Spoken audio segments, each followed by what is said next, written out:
Welcome back to this week's Hot and Cold Report. I'm Jason Gilbo, and I'll be breaking down the first half in this week's episode. Just gearing up here for the second half, and figure it's the last report before the break. So go over some of those studs and those disappointing players that we all love so much. We kind of you look at the big guys, we expected them to have big halves.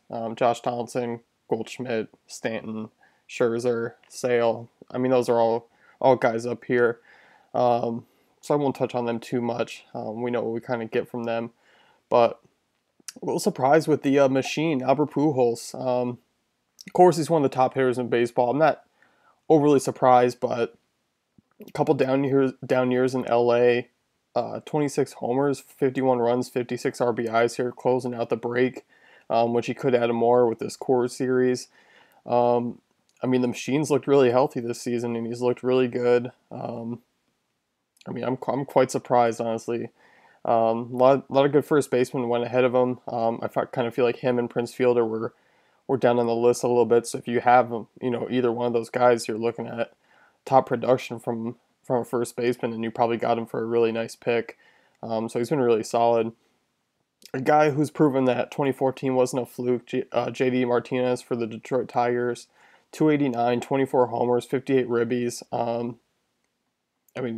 He's looking really good, and it's kind of stunning to kind of remind everyone that the Tigers got him for pretty much nothing from the Astros, and if you could just imagine these numbers he's putting up in Houston and what they'd be like this season, but it's not the case. He's thriving out there in Detroit. Looking at another guy who just kind of caught my eye. I know Billy Hamilton steals a ton of bases, but 42 already this season. On pace for close to 80 coming down the end of the year. That's pretty insane. We kind of expected 60. Mainly him and D. Gordon competing for that top stolen base category, but he's got exited out of the leadoff role. When he does get on, he's turning singles and walks into triples pretty much with his speed. It's just insane. I can't even imagine if he ever got going and got his on base percentage up. But that's really the only reason he's still fantasy relevant. Average is poor, but runs and stolen bases is what he does. And kind of the team that surprised me the most as a whole is the San Francisco Giants. They lost Pablo Sandoval in the offseason to the Sox. Replaced him, with Casey McGee, but Casey McGee hasn't been playing because Matt Duffy came along and he's having a pretty good season. But guys like Brandon Crawford, Joe Panic, Nori Aoki, all guys that are really thriving. And of course, Buster Posey is back, hitting 300, driving in 50 plus RBIs.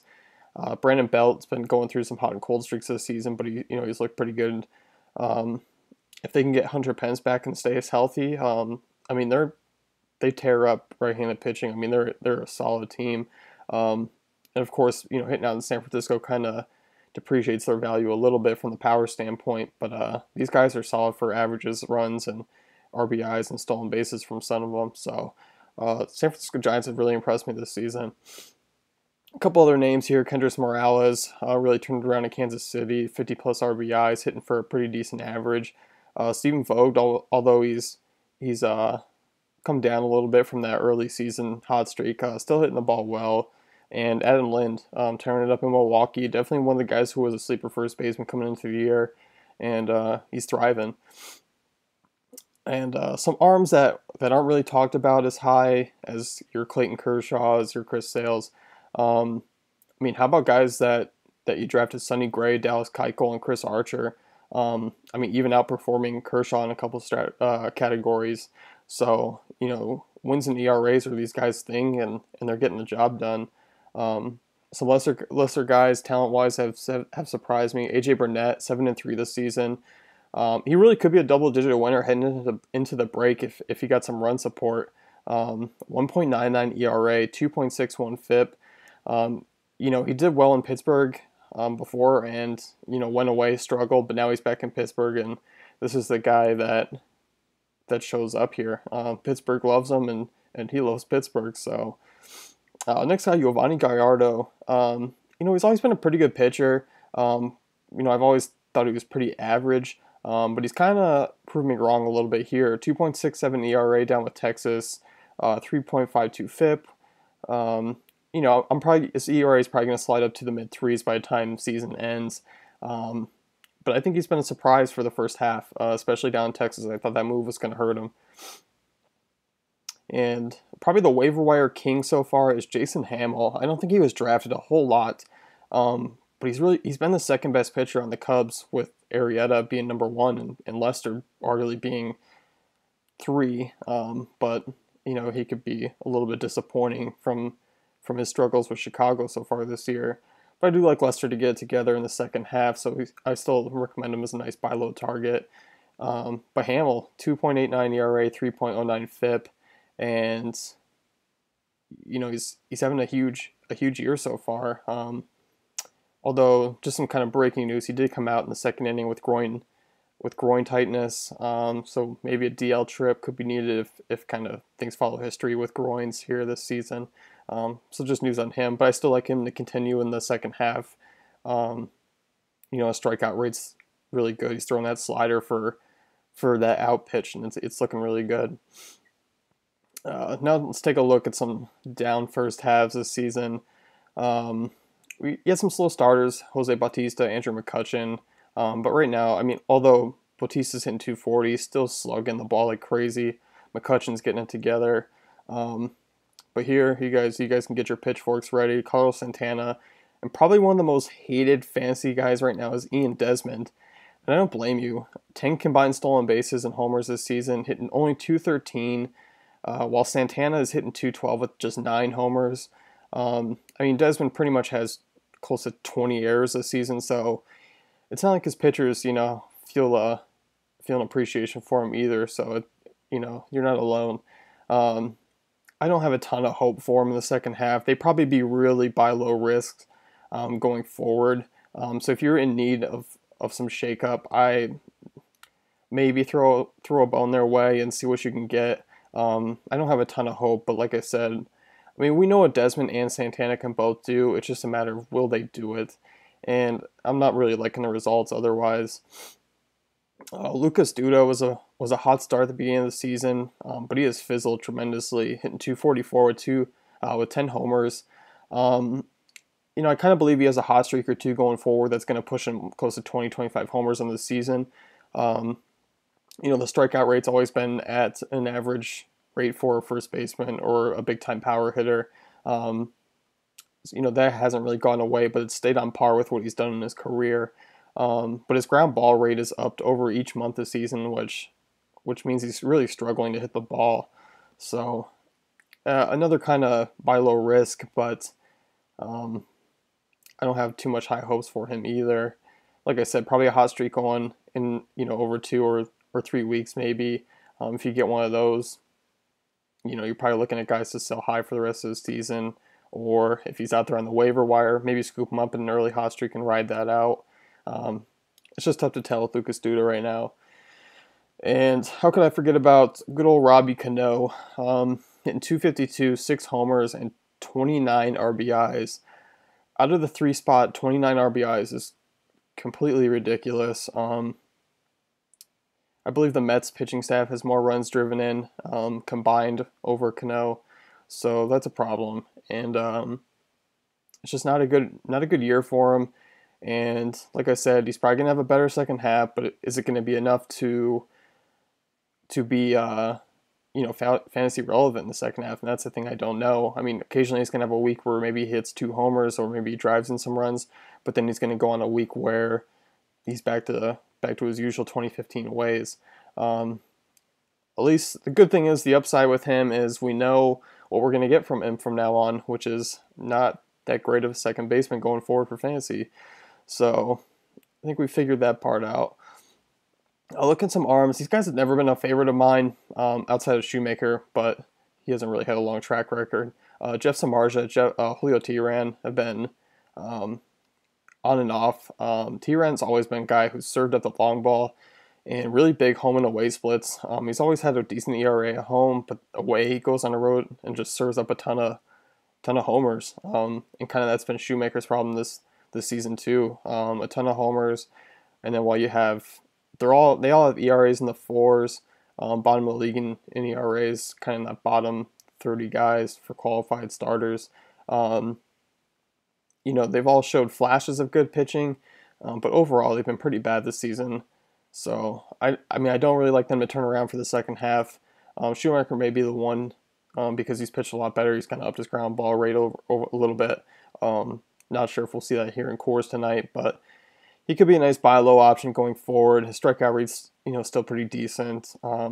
He has quality starts, but he kind of is what he is. This is probably what you're going to get for him for the rest of the season.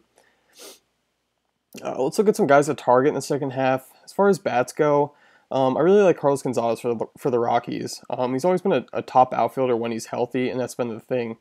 And the fact that the Rockies have stayed healthy for this long, like Tulo and Carlos Gonzalez, outside of Dickerson, that Dickerson's been the biggest problem with his injury, with his plantar fasciitis. So touch on that real quick. I'm not sure. There hasn't been an update from the team, so it's kind of tough to tell if he's going to be back soon, if he's not. And I still think this is going to be a not enough thing for the rest of the season. And I think it's going to be a wash. So just plan accordingly if you're still hanging on to him. But the week off with the All-Star break will probably be the telling point of what you need to do with him. So back to Gonzalez, he's hit lefties at a decent rate in his career, but that's not the case this season, which is why his average is pretty low.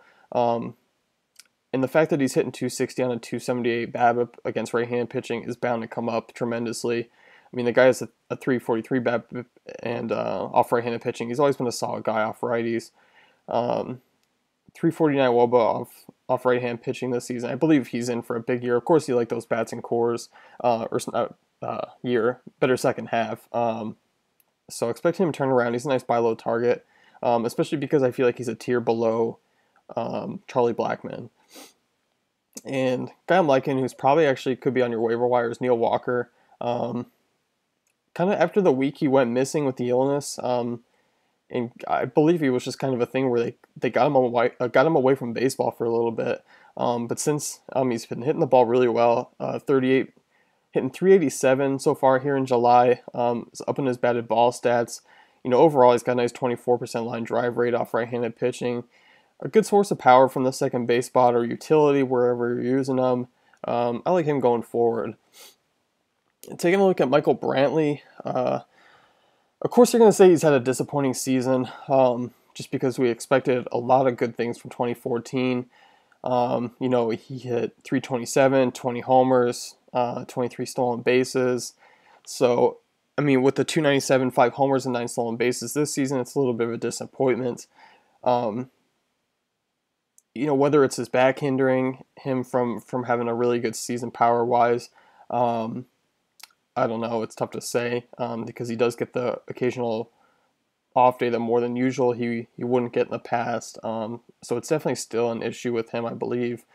But going forward, I mean, he hasn't had a terrible season. 297, 5 homers, 9 stolen bases. Still plenty of runs, RBIs, hitting out of the 3 spot for the Indians there. While I don't expect him to have a monster second half and really just shoot the ladder and get those numbers up, I still believe he's going to have a better second half than the first one here. And I believe he's going to fall closer to 15 homers, and I believe he'll hit the 20 stolen base mark. So still some value in the second half. If those owners are expecting bigger numbers from him, they're probably going to be a little frustrated probably because of where they drafted him and how highly he was touted at the beginning of the season. So, he could be a nice target to buy low on. And some second half arms here. Gio Gonzalez, pitching pretty average at the beginning of the season. He's had a couple rough starts. But I mean, he's an ERA just above the 4s, but a 3.16 FIP. I expect him to finish mid-3s in ERA this season. The 345 BABIP is way too high, especially with a nice ground ball rate of 57%. Strikeouts are starting up a little bit, so he's looking pretty good, rest of the way. Same with Garrett Richards. People have been a little disappointed in him. He's starting to miss more bats over the last few starts, more strikeouts, which has been kind of his thing. I mean, he's really only had a couple blowups. I mean, especially the one in Yankee Stadium. But if y'all remember, Max Scherzer blew up in Yankee Stadium. There's been a lot of bad blowups in Yankee Stadium, so it is what it is. But he's looked really good from then. 3.35 ERA, and his swing and strikeout rate is actually higher um, than 2014. So he's pitching the ball really well, and he has a great cutter. There's a lot to like about Garrett Richards, especially in the second half here with the Angels going to be in the pennant race. They're going to or not pennant race, division race, and they're going to need Garrett Richards to step up here. So I like him a lot going forward. And with the deadline coming up at the end of the month, just keep an eye on some guys: Justin Upton, Scott Kazmir, Aroldis Chapman, Mike Lee, Cueto, Cole Hamels, all guys that could be on the move. Jonathan Papelbon possibly. Um, those are things where if they're moving to a team, um, it could put potentially up their fantasy value as well as swing it back downwards. I mean, we saw that with Mark Trumbo having a decent year in Arizona, goes to Seattle, and all of a sudden he's a free agent and nobody needs him. So, I mean, that can happen with these teams, especially a guy like Johnny Cueto. I really see him getting out of Cincinnati and having a really great second half, and as well as Mike Leake, kind of a nice target as well. If he gets into a bigger ballpark, he's a pitch to contact guy. Can dial up the strikeouts against bad teams, but not a great pitcher, but not a bad one either. So I really like Mike Leake if he gets moved out. So it's something to keep an eye on. So now that we touched on some names here, of course I didn't get to all of them. There's still a ton more that were hot or cold in the first half. So throw us a comment in the Facebook section on here. We'll get that out, and we'll get some conversations going, air out our frustration, give our praises. Also hit the YouTube comments, wherever you like. Get some names out there, and we'll get going. Keep us busy during the break here.